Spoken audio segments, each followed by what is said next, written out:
But I think the experience that we've been having so far has been good. Even though it is a public school, like you said, and it's in your local area where it might not be that good as somewhere else. But the teachers over there, I've not had a problem with. They're very communicative, like sending you messages daily. I think that helps when they use the messaging applications and stuff. Like Dojo or Remind, and they're constantly talking to you about your child. Like every day, she's sending what they were working on as a class, or videos or pictures of them doing it. So that's been very like easing for me, because also, like I mentioned to Ms. Harris outside, it's hard right now because, thank you, you guys sit down. It's hard right now because a lot of the places are still on these COVID protocols too. So they're not allowing parents to the schools where you would usually go and volunteer to be a part of your child's school, or like parent-teacher conferences and stuff like that. We're not having those right now because they're just like, the child is the only person allowed into the school unless emergency or something like that.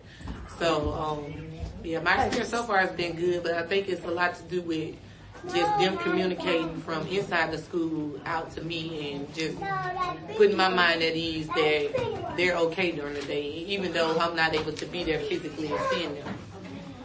Okay.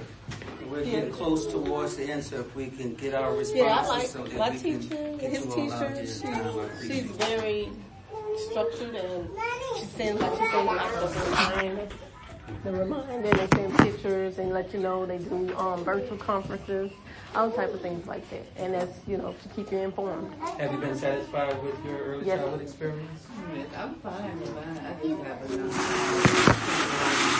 have But I don't have any problem with like the stuff teaching, because it's not, well, I guess I would have to see once the child really enters school the main difference, because I don't know the difference right now. Next young lady. I My can see your name today. Kier. My experience in early childhood, this has been good. I work for a child care center, so we use like Brightwheel to communicate with our parents. You get, pictures, how your child day has went. If there's anything you need to update, like that's how we communicate. So it's like basically like a class dojo. Even though the parents can't come in, but I'm the kind of person that I'll stop you and say, okay, this is how your child day was, or you can text me all day, and I'm gonna text you back, because that's just what it is. Because I'm the same way with my baby, so I want everybody to know I'm gonna be the same way with yours. Yes, I've been satisfied with my 4-year-old. She was blessed with a teacher that's pretty, I don't want to say old, like she's mature. I can tell she has years of experience, and I can tell that she really loves her kids. So I've been satisfied with that, and I'm noticing even just her improvement with communicating. She can write her name well. I can tell that the teacher is really doing her job also.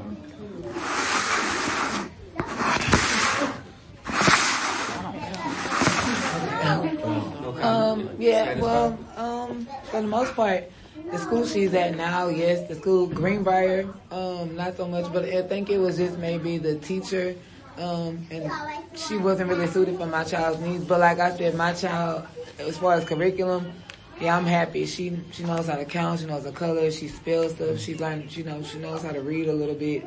She even knows a little bit of Spanish, so I'm happy. I don't have a child in pre-K yet. Bella is one, but from what I see so far, not being biased with our students at Crestwood Early Learning Center, I think they are doing pretty well. Satisfied? And I'm going to go to you too. Y'all satisfied with you? So far, yeah.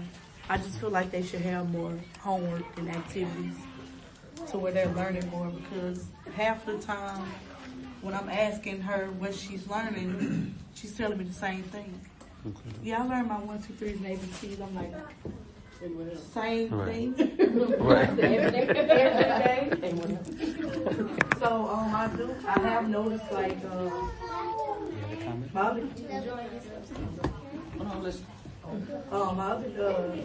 go Hosanna, like I said. I'm not trying to praise Hosanna, but I have a friend that started in pre-K for Hosanna, and she's more advanced than she is.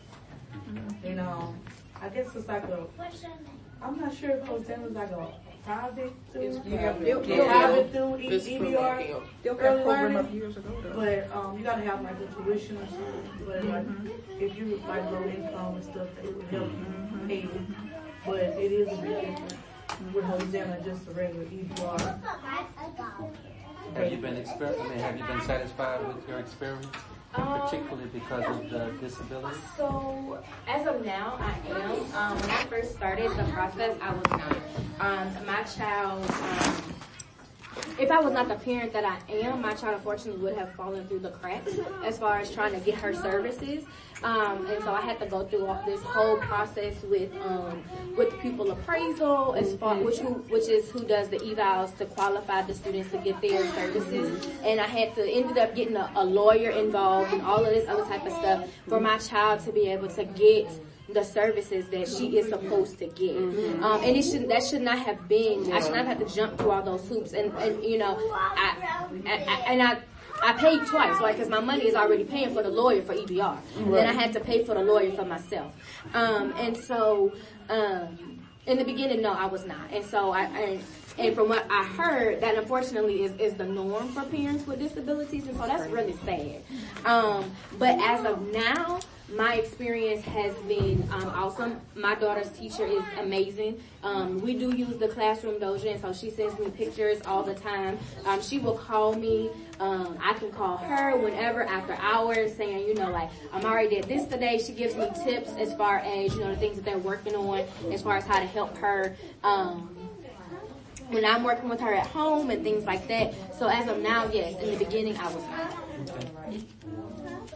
Any comments? Satisfied? Okay.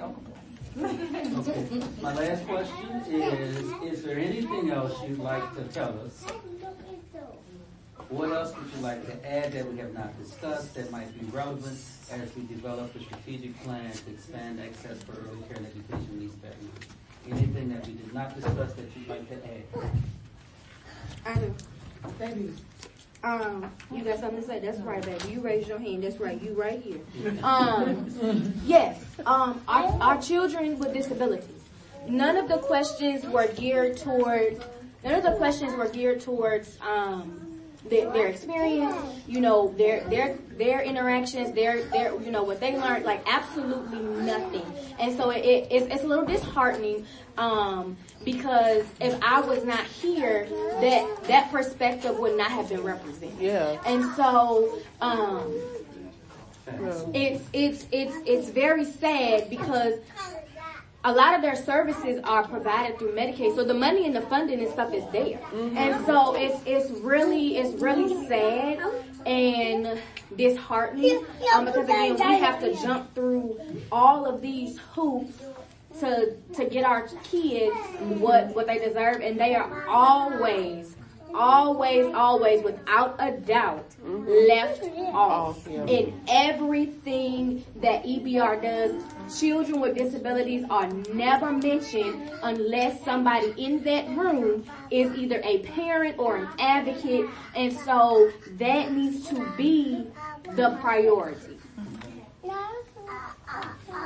Anything else that we did not discuss that is relevant to this conversation?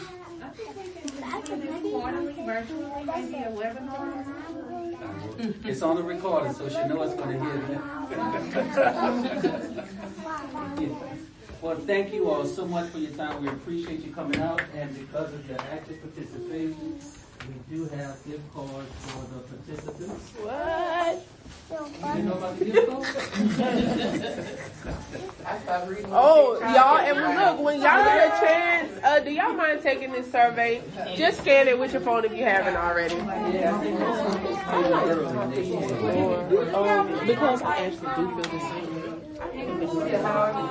Who also went through South Carolina.